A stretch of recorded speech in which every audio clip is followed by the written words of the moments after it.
February, March, April, May, June down to December. God, you've been so good. You've been so good. You've been so good.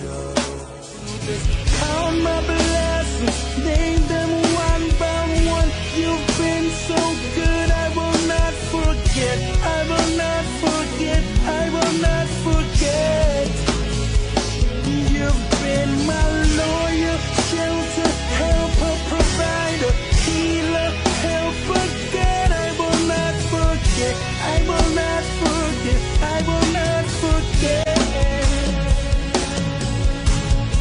You are all I need. You are all I want. Mighty God.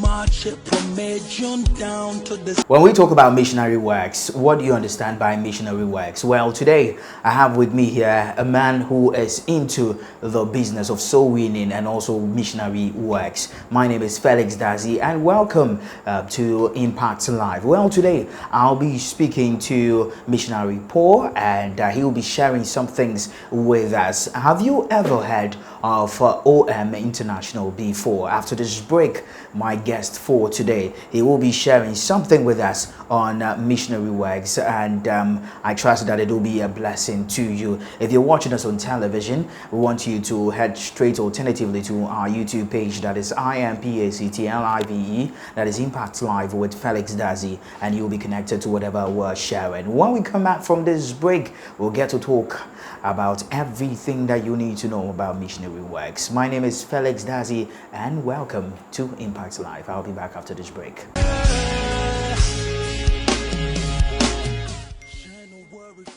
February, March, April, May, June down to December. God, you've been so good. You've been so good. You've been so good. Count my blessings, name them one by one. You've been so good. I will not forget. I will not forget. I will not forget. You've been my lawyer, shelter, helper, provider, healer, helper, God. I will not forget. I will not forget. I will not forget. You are all I need. You are all I want. Mighty God. February, March, April, May, June down to the... Welcome back. You're still watching Impact Live, and my guest for today, let me introduce him to you. He is missionary Paul Tom Nyama, and he's a missionary for Operation Mobilization Africa, and he's the country director of Operation Mobilization, that is OM Ghana, and also serves in the OM Africa area strategic leadership, and he is an anointed man of God, and you will love this conversation on the great works that OM Ghana is doing right here in many parts of the world, and I trust that this conversation will be a blessing to you. My guest for today, missionary Paul Tom Nyama. Welcome, sir. Thank you very much. Good to see you. Good to see you too. We've planned this interview for more than months. Months rolling. All right. And he's a busy man, very amazingly busy man. But thank you so much for granting us time. It's pleasure having you here. Yeah. All right, sir. Let me allow you to introduce yourself properly. So because you're the best person to introduce yourself. So let me allow you to introduce yourself, and then we get going. Yeah, like you rightly said, I'm Paul Tom Nyama. Okay. Originally, I was born in Sierra Leone, but I have a Ghanaian heritage as well. Wow. I'm married to a Ghanaian, beautiful woman called Sarah, and God has blessed us with 3 children. Wow. A girl, Esther, and Francis, and Jeremy. So we have 3 kids, 2 boys and a girl, precisely. Yeah. So like you rightly said, I am the country director of OM, which is the acronym of Operation Mobilization Ghana. Okay. So, and OM is a global mission organization, Christian mission organization. Okay. We are in over 120 countries. 120 countries? Over 120 countries. Okay. Yes, and we also, by the grace of God, have been in existence for over 60 years. 16 years. 60 years. 60 years. 60 So years. we've passed half a century. Wow. And one thing that will interest you, most times people don't know much about OM. Okay. In the sense of, because of the work that we do in rural places. Okay. What is known more about OM is the ship.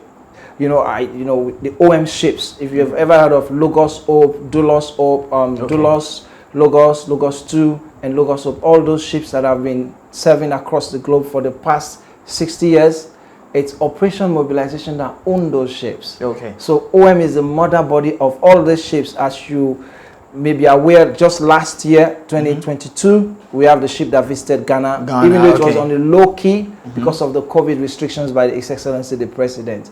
And we were granted permission to berth the ports of Ghana, both Takrady and Tema. But it was on a low-key visit. But in previous years, that was 5 years ago, if those of you can remember, the ship came here, it was a big story, and all the media houses were running down to the shores and see what is happening, why this big ship is coming with books and people. So that is who we are, OM. We are across the globe. We are doing lots and lots of missionary work in different phases, in different aspects, and in different ways or creative ways that we go about doing missions. And it's amazing how God is using us to engage in missions across the globe. Across the globe. Yes. All right. We'll take in a video of the works of OM, and then when we come back, we will get to talk more on evangelism and the works of OM. Amazing works they are doing in Ghana, especially in Ghana. And they have how many regions are you in? In Ghana, we are in 7 regions. 7 regions, and most of our activities are done in the northern regions. You know, the northeast, and you know, the Savannah region and the northern region itself. You know, they've all been broken. So basically, like from the middle belt of Ghana, like Kumasi going upwards to the very north of Ghana, up to Upper West, Upper East, we have bases there across the country. And so we have like 32 communities that we work within Ghana, the north of Ghana. Yes. All right. Starting from Kumasi, Savannah region, northern region, and Upper East, Upper West, and yeah, so just from the middle belt of Ghana up to the very north of Ghana. So that's where we operate. Yeah. All right. Let's talk about the operations of OM. But along the lines, I get to ask you some very pertinent questions on what you do. First of all, did you know this was what you were going to do all your life? Yes, that's a very good question. I didn't know precisely I would be with OM. But I just knew from childhood that I was going to be engaged in something that would be part of God's work, like going out and reaching out to people. Interestingly, way before I joined OM, when I was in college with friends, I started mobilization. You know, within OM context, when they say mobilization is like bringing people together, preparing them for missions. I used to do that on my own with friends. Wow. On my student support that I get from my family.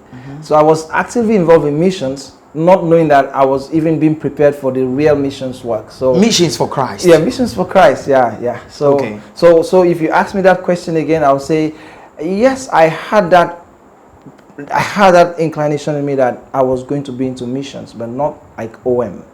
Yeah. All right. What was your future ambition there? Growing up, of course, like I always people used to say you like talking, so I was like, well, I'll become a lawyer one day. You know, so one of my aspirations was to be a lawyer, or a businessman, or a soldier. A soldier, yes. Yeah, I've always like I'm a daring person. I just love to change, I always love to do things that people would not want to do, or venture out into a place people would not want to do. So I was like, well, maybe there's that military-like thing in me. So I'm like, yeah, it's either I be a soldier, a lawyer, or a businessman. So it's one of those 3 things I was thinking about, like not knowing fully that God was going to call me to ministry. That was like at the initial stage before I have a sense of calling to ministry. Yeah. But you didn't know that God was going to call you into ministry? No, I didn't know, but like there was that feeling, you know, I don't know how to explain it. You know, there's always like you find yourself in certain environments with certain people, but deep down within you, you know that there is something that you are missing out. And that thing, like your soul will always be crying for it, like this is what I want. You know, like it's like you're at the wrong place, but like saying that this is what I want. So until at some point in my life when I really had a call to give my life to Christ, that was the turning point. That was where I knew that God was calling me into missions. Yeah. Okay. All right. You gave your life to Christ. Where did you give your life to Christ? Where did you grow up, actually? Okay. So I spent half of my life in Sierra Leone. Okay. Okay. My dad is a businessman, so Okay. like he used to travel a lot. So growing up, we used to travel along with our dad sometimes and Okay. to places here and there. Even when we were growing up in Sierra Leone, we moved within places. And so when I was at the age of 19 years was when I got saved. Yes. And just a year after that, I found myself in Ghana because Wow. my dad came here to expand his business. Okay. So so that's how comes, and that's why Ghana is so dear to me because Okay. I got saved in Sierra Leone just before I moved to Ghana, Okay. and I found my call for missions in Ghana. In Ghana. In Ghana, that was 2004. Okay. So do you speak any Ghanaian language? Pacho, the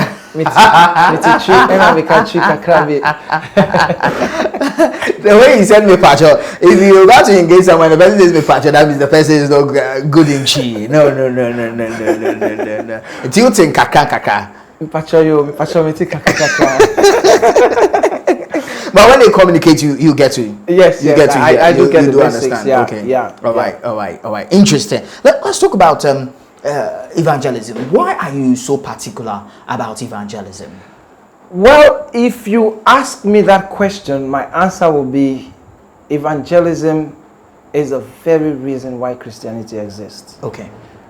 What do I mean by that? Because when you talk about evangelism, I think is getting involved in the practice of soul winning or coming together with people or even somebody having that passion to go out to reach out to souls.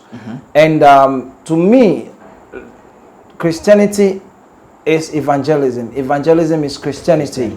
You can't separate the two because the very reason why Christianity exists, like I said again, is for the sole purpose to save the lost. Okay. Because if God will deny himself of his privileges in heaven, take the form of a human being in the Son Jesus Christ, come on earth to die,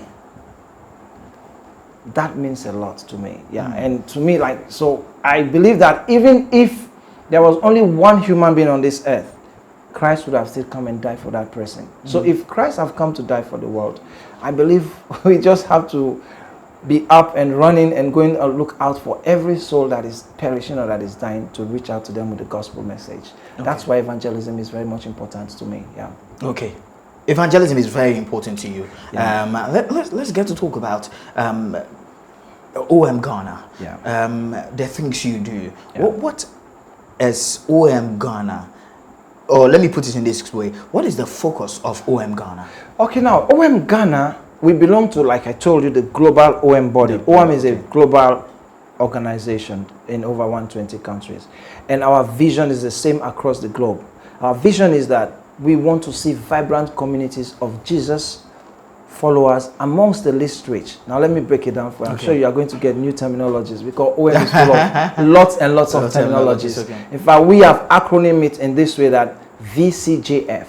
VCJF means vibrant communities of Jesus followers. That's why OM exists. And it's the same, it's all interconnected with the Great Commission that Christ gave.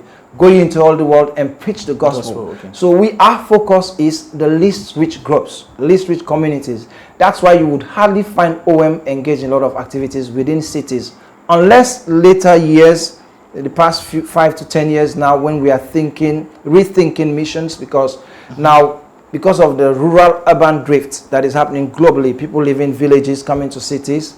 So the least rich group is no more limited to communities of villages. Okay. Cities have also become least rich communities because people come from villages, they never knew Christ, they're in the cities. We have to look out for them. Okay. So that's how comes now we are even rethinking. We also have a presence in Accra, in Ghana, but mostly OM exists for the past 8 to 10 years in Ghana, but they have always been in Kumasi and the north, doing works there. Okay. Yeah. All right. Now let's talk about the works that are carried out by OM Ghana. Yeah. All right. So what do you do actually? So OM Ghana, what we do in our quest to live out the vision of the organization, which is the vibrant communities of Jesus followers amongst the least rich. We have what we call catalytic ministries. What do I mean by catalytic ministries? These are access ministries that we use to reach out to communities, you know, like strategies or initiatives that we employ in engaging the people in these communities, these least rich communities. For example, we have what we call the sports ministry or the sports link. Now, what we do, there's nobody in Ghana that doesn't love football. Or that doesn't love sports. You know, what kind of, when you know sports when you talk about sports in Ghana, the most dominant or celebrated sport is football. Or soccer. And so what we do, we have well-trained missionaries who are professional coaches, and they use their training skills as a means to get the gospel to communities.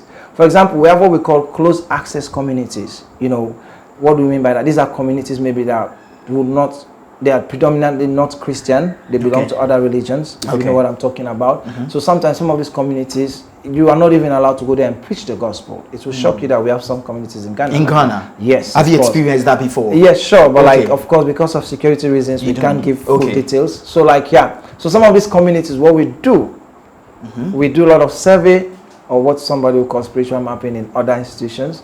And we send our missionary coaches there, and they engage the community in sports, some form of sports.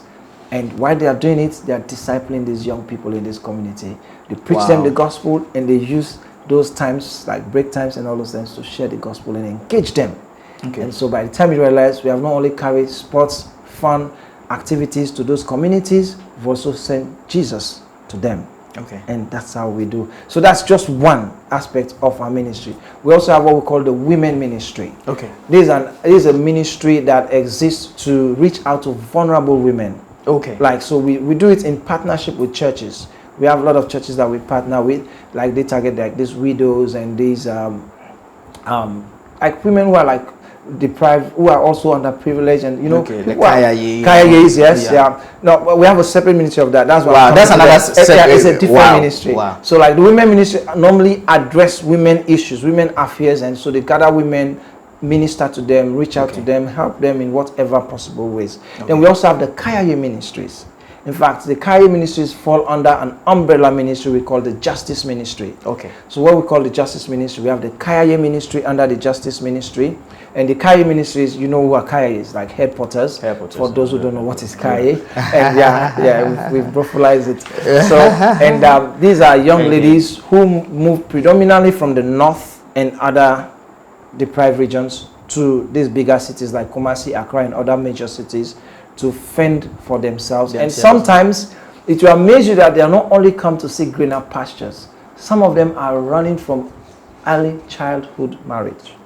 Yes, because some of them are found themselves in certain communities that when once they reach puberty stage, they force them into marriage. So they escape from those kind of situations and they come and join other Kayaye girls. Some also escape from being trafficked into sex slave or the sex trade or even child labor. You know, so there are a whole lot of dynamics with these Kayayes. So but like when we engage them deeper, over the years, we realize that wow, there are a lot of things that we discover along the way, that sometimes we just look at things from the outward, but really when you engage, you realize that there is more to what you see. You know, so like the Kayaye ministry is also another vibrant ministry of OM. It's one of our flagship ministries because we do a lot of help and things to them. So within the Justice Ministry, like I said, the Kayayes, we have the skills training and development. What we do, like some of these girls that we rescue, we normally do the. You normally do the rescue. We do rescue, yeah, of course. How do you do the rescue? So now we do it in two ways. One, we engage communities, like key stakeholders in communities. Then two, we also engage government agencies. I would not want to go to details because of some of the confidentiality. But like these two stakeholders are the ones that we most times engage in. And when we engage them, they can give us hints as to like, oh, well, maybe some girls, we are escaping somewhere and they've seen them and they found them. We have an interview with them. We see how much need they have. Then we can take them on. We have what we call the safe house in code, because in America, if you say safe house, you know what that means. Yeah, I don't want to give details. But we call it safe house over the years. We are even in the process of changing the name. But like that's where these girls that we rescue, like especially the most vulnerable ones, we rescue them and we house them. So for the past 10 years, we've been rescuing group of girls. We send them to school. Those who don't have the capacity to go to the mainstream school, we engage them in this skills and development training. The vocational. Yeah, vocational training, like employable ones, so that by the time they leave, they can contribute meaningfully to societal developments. Like, for example, we do sewing and hairdressing and other few skills training that we give apply to these girls. So under the Just Ministry, like I said, we have the KIA, the skills development training. We have the RCAI, Rural Child Aid Initiative. So it's also part of the funding or the scholarship that we give to some of these girls who are really vulnerable, that we rescue and we help alongside. So like it's those three umbrellas that we have, those three prongs that we have under the Justice Ministry, the KIA, the skills and development training, and the Rural Child Aid Initiative. So that's also another, like other organizations, we call it department, we call it ministry. So we also have the outreach ministry, which is also an umbrella ministry for a lot of activities that we embark on in terms of outreaches. We have the medical outreach, we have the Hope Revealed, we have the Hope Visits, and these are terminologies we've given to certain outreaches programs. And like, for example, when it's coming to Easter, we can mobilize like sometimes 400 to 500 KIAs. And these KIA girls that you see out there, they are really, really organized. They have a very well-structured leadership. The KIAs, they are very, very organized. I am saying the word very, very, even somebody will say maybe grammatically is not wrong, but I want to use it. Yeah, very, emphasis. Very yeah. Because it will amaze you that their leadership structure is so organized. Oh, they have leaders? They have leaders. So if we want to engage them, we engage their leaders. These headquarters? These headquarters have leadership structure. Do they have an office or something? they have no office. So that's why it will amaze you like their level of intelligence. Even though, so that's why sometimes in society when we want to measure intelligence by people who go to school, we miss it. We miss it, These girls are really intelligent. If you hear some of them, their stories, you really understand that they don't love doing what they are doing, but they do have another option. Alternative. That's why they do what they do. Have you met some that are very educated and you were surprised? Oh yes, it will amaze you that some of them, even their English would even expose you whether you are really learned person or not. they articulate it very well. They are really articulate in their speaking. Yeah, some. Those who are learned, they are really sharp. And so sometimes, like you see, like it's two ways. When we engage them on our outreaches, like the very bright ones, we sometimes take them, adopt them, and sponsor them. Wow. And also the very vulnerable ones. So it's two ways. We look for the bright ones who have potential, but they don't have support. They don't have help. And we've done a lot of that over the years. We have tons and tons of stories. But like I normally say, we always do our work in hiding. So we most times don't come to the media. Exactly. More so sometimes to protect some of the people. We need to protect them for their background they are coming from and some of the information they share with us. So we normally keep it very confidential. So these things are done in activities. How is the gospel communicated to them, and also the means by which the gospel is communicated? Because this is a different approach to ministry and all that. Because you form organizations among these communities and then you proclaim the gospel to them. How is it done effectively? And this method of evangelism, I want to ask, is it very effective? I will tell you that it's very effective. It is? Know, no disrespect to the church. In fact, one of our core values as an organization, we esteem the church. I mean the body of Christ. The body of Christ. So OM, in fact, can never do anything without the church. We always partner with churches in whatever communities we work. But sometimes, some of the approaches, that the churches do, sometimes it even hinders some of the work we do. Because sometimes they just come and do like crusades, mount up platforms, speak, say, and all that, show Jesus movie, and they go and they think that's all. You know, when you look at the life and ministry of Jesus Christ, who is our model or role model as an organization, you realize that he attended to the holistic needs of people. He did not only look at the spiritual need, but other needs that are there for the people. For example, there was time he was ministering, he realized that the people were tired, he let them sat down and he fed them. You know, contrary to some of the kind of ministry encounters that you see, sometimes somebody will go somewhere, they will be standing all day, all night, and and they say you can walk back home. But Jesus fed those people. He catered for their needs. He helped people aside giving them the gospel message. So that's our missionary model, if I can put it that way. We don't only preach the gospel, we attend to the holistic needs of people. And of course, the gospel is our primary focus. We make sure that as we are engaging you, our number one focus is to make sure that we let you know about who we represent, who we are serving, who we are proclaiming.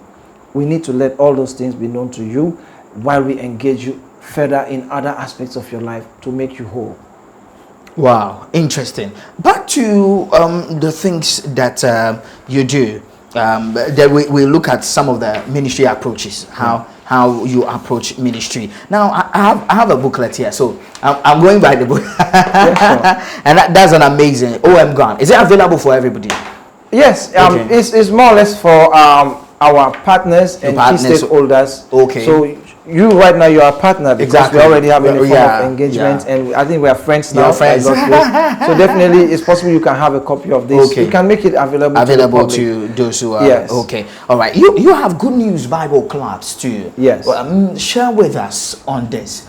How does this run, the Good News Bible Club? So now, because of the sensitivity nature of the communities we run this Good News Bible Club, I might not give lot of details, but I will give an overview explanation Overview so that of you what, understand. yeah. So the Good News Bible Club, it's actually an initiative that we employ in some of these non-Christian communities. Okay. I hope you understand what I'm talking about. So, and because of the sensitive nature of what we do, so we call them Good News Clubs.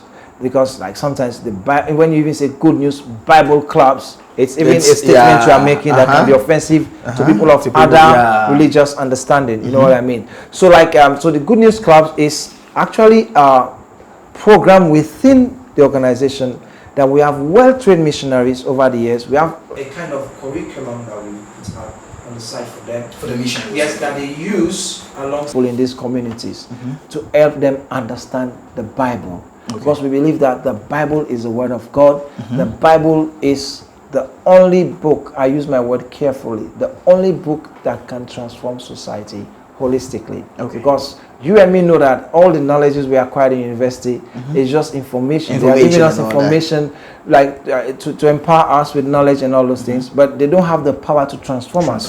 That's the difference between the Bible and any other book. Because the Bible has not only the power to inform you, but to transform you. So we believe that some of these communities that are so deprived, impoverished, when we send the gospel to them, we'll let it become part of their fabric of societal formation. Then we see transformation happening. So we are not looking at even now, we are looking at the future. Because when you even read the history of the church and even world history, sometimes the world tends to hide some of this history. When you look at the history of the church, there was an era when they called it Protestant work ethics or Protestant information and all those things. These were times wherein it was Christianity or Christians that even propelled the industrial revolution and all this kind of advancement things that happen in those areas and those things. Why? Because the Bible have power to transform society. Simple. So we use these Good News Bible Clubs as a strategy to raise the next generation of Christians. All right. Yeah. Interesting. That's the best I can tell you. That's the best you can tell. I know. Now the OM ministry has broad ministry approaches. Yes. Okay. I want us to run through it so that those who also want to disciple others or want to know about evangelism can also follow through this. You have disciple radically. What is this about? So when we talk about disciple radically, what we are saying essentially is that we believe that the gospel mandate or the mandate that Christ has given us is to go out there and make disciples of all nations. He didn't say make converts. People a lot of times make mistake. You know, we are going to win souls. We are going for evangelism. Let's go. Hope for Christ or Kumasi for Jesus, Accra for Christ. Yes, that's good. It's a good initiative. It's a good point of start. But like when they go, what next? Okay. After that, what next? You know, sometimes they even take names and contact numbers, but do we really follow up? So now, when we talk about discipling radically as one of our strategies in ministry, in fact, we have even rebranded it as the 4 pillars of OM. So discipling radically is one of our pillars. We believe that as an organization, as a mission entity, if I can put it that way, we don't take discipline lightly. We want to be aggressive, intentional about it. And one of the ways we do it as OM, we have another key ministry that we call the REACH. It used to be called MDT, Missions and Discipleship Training. It's more or less like an entry program into the organization. It's the DNA of OM. See REACH there. REACH, a ministry of OM. So like REACH is one of the platforms we use to train missionaries, engage them in training, how they can also become disciples of the nations. So we engage them in rigorous 5 months residential training. By the time they come out through those 5 month training, they become solid missionaries. When they go out there, they'll be able to engage the people and disciple them over the time. All right. We'll enter into all these, but we'll go for a quick break and we'll show highlights of some of the things that you've been talking about, so like the evangelism in the hinterlands and all that. These kayas, you evangelizing to the people in places that nobody wants to go. All right. So we'll take in that break, and when we come back, we will still be here right here on Impact Live with Felix Dancy. Don't go anywhere. It's like I don't know how to put it. That's why I'm also advising you. Okay.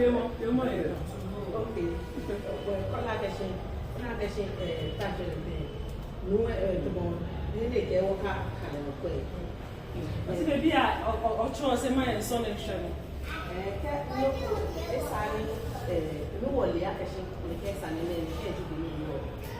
So maybe I use a simple way to say that you know you're done here.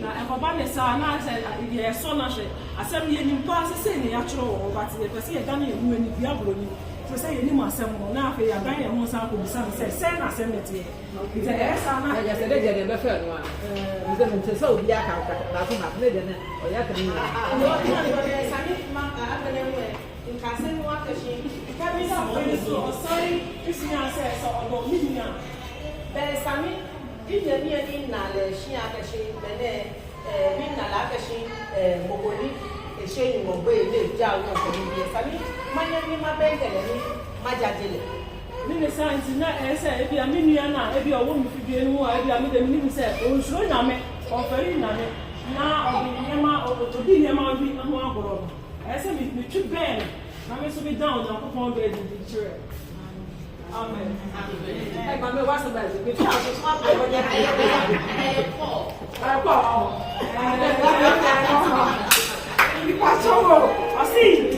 How are you going to obey?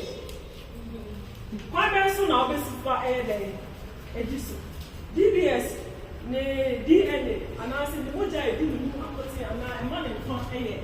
Secondly, or don't any city. It's a hallelujah. So we see ourselves, and I'm not going to see ourselves. And why very soon and I'll be big. And I'll be city and I'm myself. Now, if I'm going to ask another young people, see, who are you going to share with and when? Why now only they coach us some na time bang and now agree bang. I couldn't go no hand ever. I said the bear say it is she will be a more. Say I can't oh ebia the person me nua adwoa ekoche ofi. Esan say eto de bia me ni ebi woni say ebia ope sa oso na kokon na oni odo emma nua ti be say me ne koche. Show party ya. Nunca a man and Anka, a kitty, a guitar, sorry, a kitty, a juma. The kitty, one or very woman, it's me, a man. Or buy a ship here, or buy a titty, or buy a titty, or mine, or buy a titty. A man who share a hidden woman, say a young woman, then poor one lady of music, and your bar. Until a man who you didn't.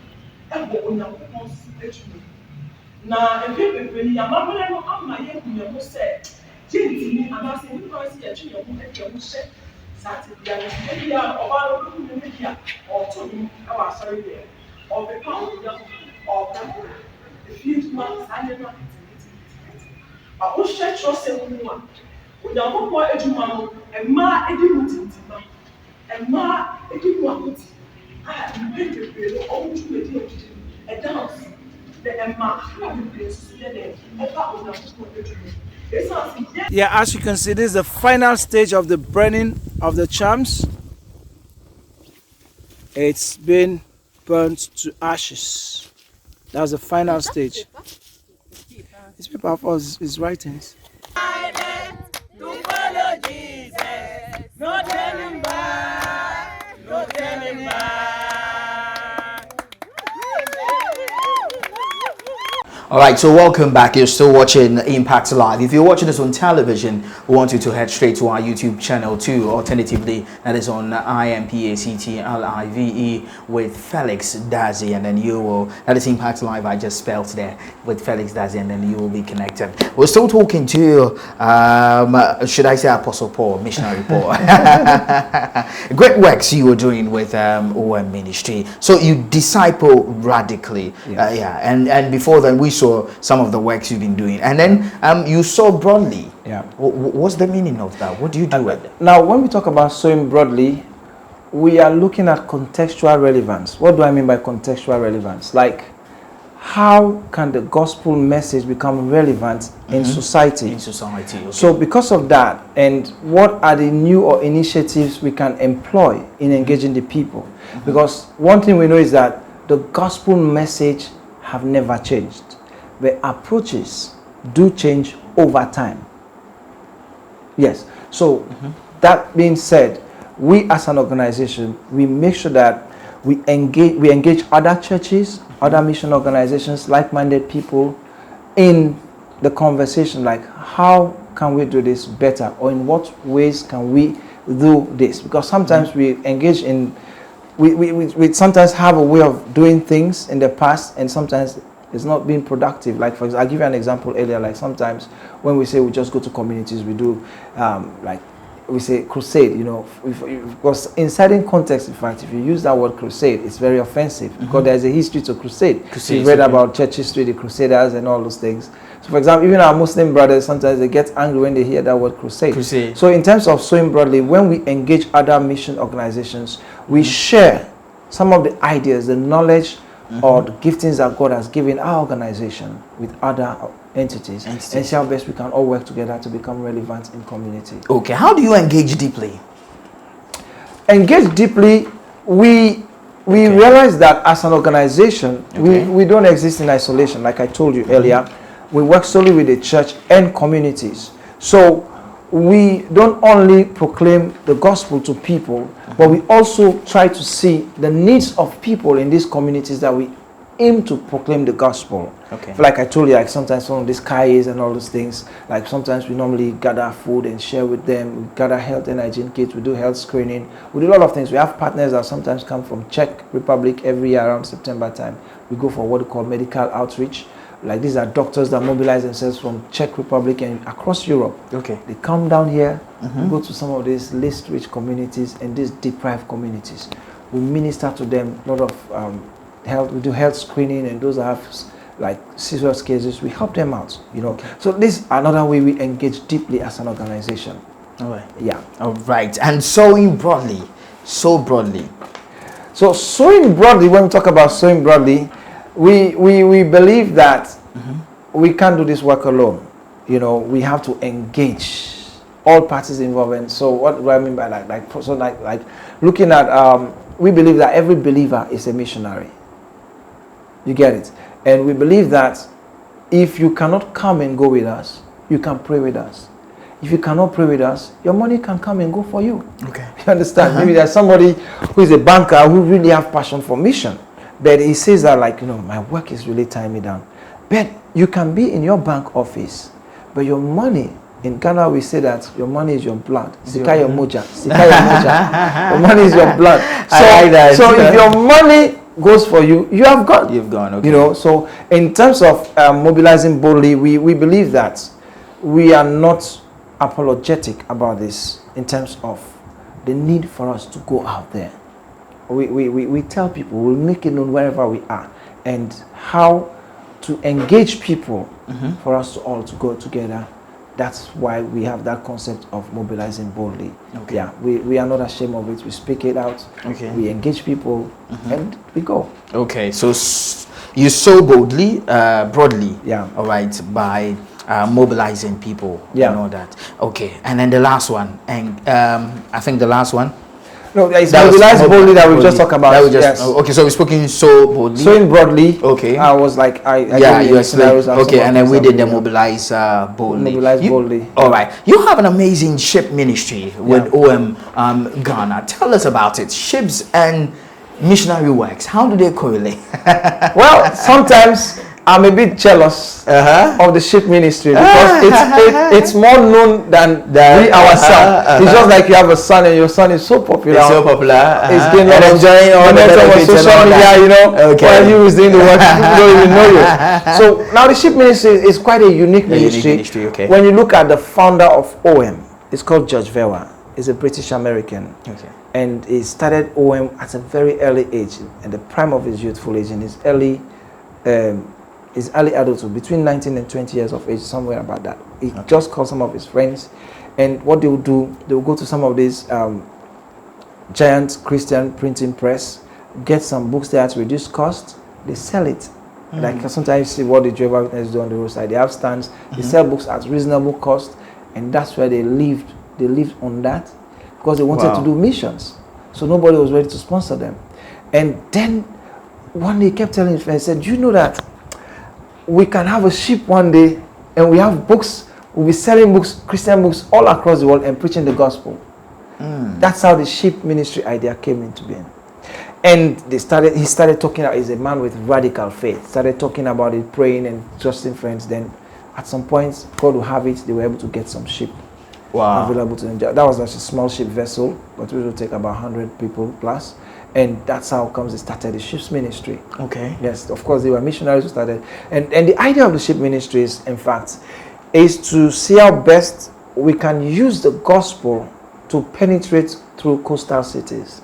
Okay. Does that make sense? Yeah. Yes, because, for example, if the ship is coming to Ghana, it cannot go to Kumasi. Kumasi is a landlocked country. Yeah. It's a landlocked town, sorry. Yeah. You know, I even say country. It's America that came to my mind. I even say country. It's a landlocked town. So yeah, and when the ship come to Ghana, for example, it's kind of, you know, the nature of his ministry, the nature of the ship's ministry, it's so attractive. It's so gigantic, if I can put it that way, because like like a big ship vessel like that sometimes can take up to 1,000+ people on board who live there, who work there, and all those things. If you are on board the ship, it's like a whole country on its own. So let's take a look at the ship ministry, what you do there and what happens there. Yeah.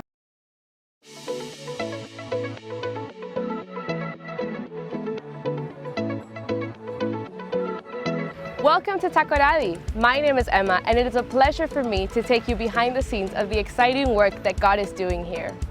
With great expectation, we made our way back to Takoradi for our 10-day stay in this amazing port.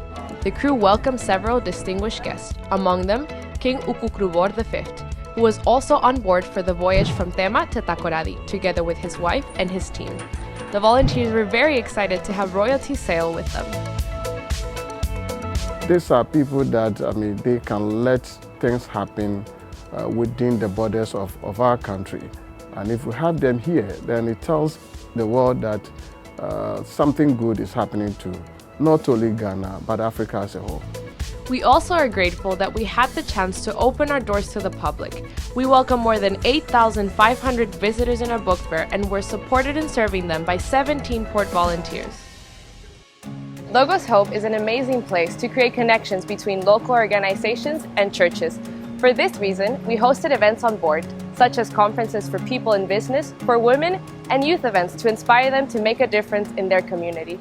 The business presentation has enlightened me, so I think that is the best message you can get, a message of cheering people up, and a message of also connecting yourself and business world. I would say it is a great experience with Lagos Hope. We had the amazing chance to visit a Bible college and talk to students about the importance of going out to share God's love and hope with the people of the world. We've always enjoyed the past years with Logos Hope coming to Ghana, and we're looking forward on this time as well how the student body can benefit from the different books that Logos brings, and just for fellowship and community as we get to meet the different people on the ship. Everybody was just so involved and so receptive, and then a lot of questions and remarks at the end, and I guess we have God to thank for this wonderful meeting. It was also a blessing for us to support ongoing work with children in a local community, where we spent time playing with the children and sharing about our experiences. One of the ways that we could care for people practically was through medical outreaches. Working alongside local doctors providing primary medical care, crew members were able to test people's eyesight and provide free glasses. So we decided to come today and come and do a health screening for the community. So we mobilized team from Takoradi, who are healthcare personnel. Then in collaboration with the ship, Logos Hope team, we are here and they are doing their work. And I think the place has been awesome, marvelous. The people, their interaction and everything is on point. When you come to areas like this, there are people with different kinds of disease condition, challenges and other things. So it becomes so nice that when we come, we are able to fish some of these things out. Those we can help and those we can refer, we do to the various hospitals and clinics. Nyama can say, Yada Ekunu Ase, Ewo, in the pa, Wawa Maya, and I do not pass out over the map, if you had of mine. A highlight for our teams was helping a local church with a building project and the great opportunity to support the community by donating sewing machines to help local women generate a better income.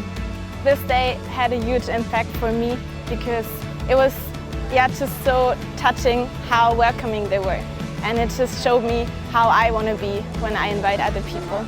And we came here to help, but actually they gave so much back, maybe even more, and it was just amazing. And I want to be an example for me to be like that. Today, your visit has been a blessing, an actual good help to the church, and everybody is happy about your visit and then the support, everything that you have given. We leave Takoradi in Ghana, but we take a lot of special memories with us as we head to our next country. We will certainly miss the friendship and hospitality that we have experienced here. Thank you for your support, and please keep Logos Hope in your prayers.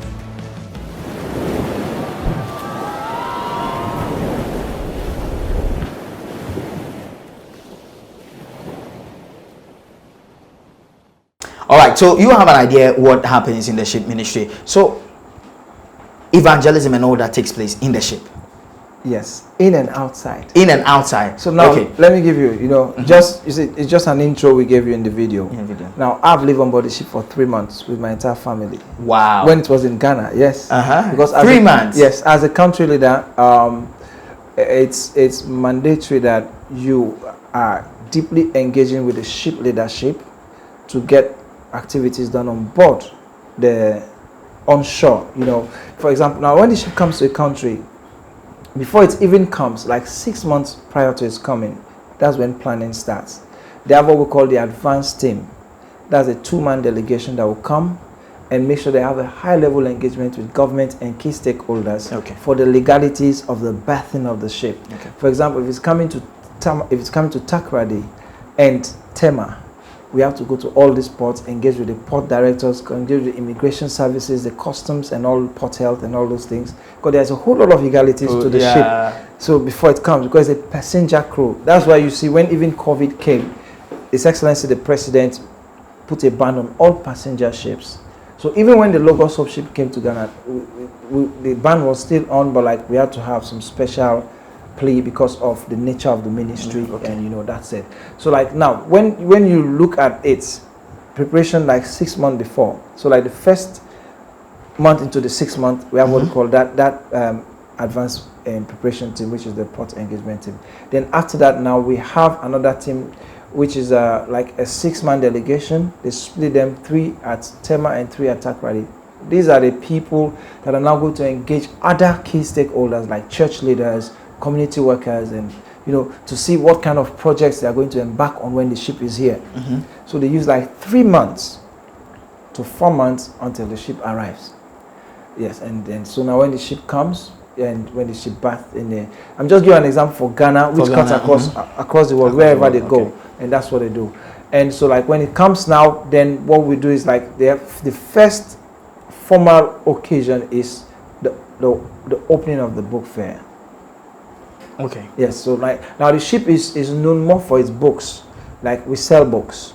Okay. But the books is just one of the catalytic ministries that we use to preach the gospel. You know what I mean? Yeah, because a Christian mission organization. So now when we are known to have the most affordable quality books across the globe. For example, when it comes to even Ghana, big agencies like Challenge Bookshops and other big books, they come and buy books from us as well, because like we have a very affordable price that we give to the market. And now the ships company is registered as GBA Ships, even though it's an OM organization, ships, and the GBA means Global Books for All. Okay. Yes, the reason why we have that name also is for security reasons, because like there are certain places that you can't go with the OM name. So yeah, that's why we just call it Global Books for All. And so now when the ship lands, that's the first big occasion that happens, and most cases the president of that land will be present on board the ship, because the ship has like 2 mega theaters, state-of-the-art theaters that can host thousands of people. State-of-the-art theaters, yeah. So and or what we would call like theaters, that is that way, or auditoriums that they have programs. So and like it's most times it's the highest figure in the land, either the president or the vice president or somebody who represent them that will come and officially launch the opening of the ship in that country. That's the first official activity. Then they roll out now programs. They have what we call sea-day trips, like a lot of teams on board the ship will go on shores and engage with communities, like maybe villages, and just like sometimes they go to churches that are on construction, they help them build, like communities that are on maybe building a community health clinic, and we have constructors, we have all kinds of all skills people on board that ship. Wow. We have doctors, we have trained medical practitioners, we have lawyers, we have all kinds of people, handy people as well, carpenters, masons, painters, and teachers, and whatever you call it, all across board, because most cases the ship is made up of over 60 different nationals on board, and when it's at its high in terms of number of people who are resident, it can go between 600 to even 1,000 crew members who live on board the ship. The ship is like a whole world on its own. It has like a 9-deck, and which like they have the decks where there are residential areas. It's just like a hotel setup, and they have also the restaurants, they have the kitchens, and they have school on board the ship. They have recreational centers. There's a school in the ship. There's a school on board the ship for all the crew members, their children. So like sometimes it can be people can sign up for on board the ship 6 months. That's a list, but most times it's 2 years to 5 years. So imagine you are there for 5 years with your children. You are going right across the globe. They have to have school. They provide school services and other things. They have gyms. They have salons. They have recreational centers like footballs and all the stuff, football pitch and pitch. Yes, of course. Yes. I can imagine how football will be played. So that's at the very top deck when it's covered with nets, so that nothing goes off overboard. Yeah. So it can be played there, and then you still you can feel like to just be blocked by a net. I hope that makes sense. Yeah, it makes sense. So, So like the ship is a whole world on its own. It's in fact it's a unique community. When you live there, it's just wonderful. But it's like it's a very structured and professional environment. Everything is on time. It's on time. Okay. Everything is time bound. When I mean everything, you can't just do things in here. No. The ship is a high organized environment. Yeah, it's very structured. All right. Yeah. All right. Wow. That is an amazing way to spread the gospel. What's your final words to those who are watching this concerning evangelism and the need for us to be strategic in evangelism? Number one, I don't think you have to have the tag evangelist before you go for evangelism. Every believer is an evangelist. Every believer is an evangelist. Should be engaged in evangelism. We do have people who are called, especially in the office of evangelist, which are like they are real born evangelists. It's in their DNA. I am an evangelist. I don't like saying it, but like it's in my DNA. So like that's why I can't sleep if a soul is not one. That's my life. That's my passion. That's what I live for. So, but like every believer is supposed to go out there and win souls for Christ. All right. Because that's why Christ came. And let me just drop this before I close. You see, sometimes we are so excited with we are carried away by church activities and other things. But read the Bible. What gives the greatest joy in heaven, in the presence of God and angels, is when one soul is saved, when one soul repents and turns to God. So imagine if every day over 1 billion Christians across the globe are engaged in evangelism. Within the next few years, Christ will come. Christ will come. But it seems that some Christians don't want Christ to come. That's why they don't go out. So if we go out, reach out to the world, our master will come because we're expecting him. And the Bible says that those who are in anticipation of his expectation, I'm just paraphrasing it, he said they will always keep themselves prepared because you know your master is coming. You have to do the work of the master before he comes, you know. That's all I have to say. All right. Thank you. That's great. Is there a way for volunteers to join? People who want to, is it allowed? Oh yes, Okay. oh yes. And the number to those who want to partner with OM Missions. Oh yes. What's the number? We are a volunteer-based organization. Okay. And the number to reach out if you want to be part of OM. Okay. That's my official number. Okay. It's also on the brochures of the organization. Okay. Is 055 Okay. 351 2875. All right. Maybe you should watch those who are watching us, and then you can tell them. Okay. So I think you can look into the camera and tell them.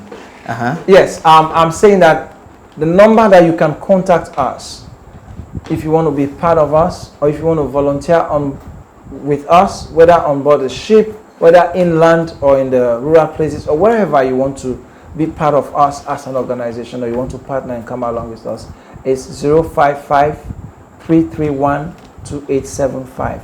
That's the number you can call and you get all your questions answered by the special grace of God. Some will be asking, when is the ship coming to Ghana again? As I'm talking to you now, ideally the ship always comes every 5 years. Oh, okay. It came let's just say now roughly 2 years ago. But it came 2021 December. Okay. And there's a possibility it might come earlier than the normal times it used to come. Because as I'm talking to you, we've got another brand new ship vessel. Wow. Which we call Doulos Hope.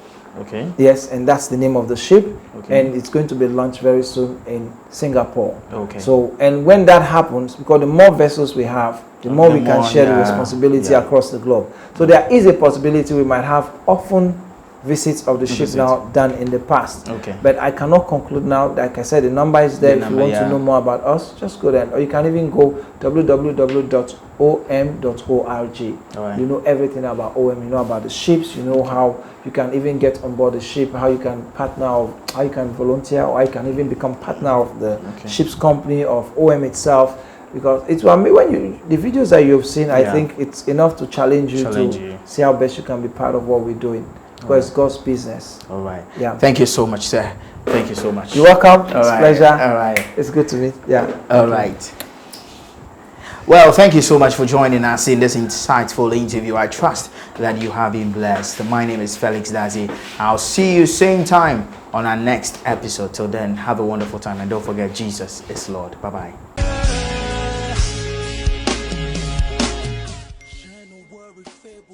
March from May, June down to December. God, you've been so good. You've been so good. You've been so good. Count my blessings, name them one by one. You've been so good. I will not forget. I will not forget. I will not forget. You've been my lawyer, shelter, helper, provider, healer, helper, God. I will not forget. I will not forget. I will not forget. You are all I need. You are all I want. Mighty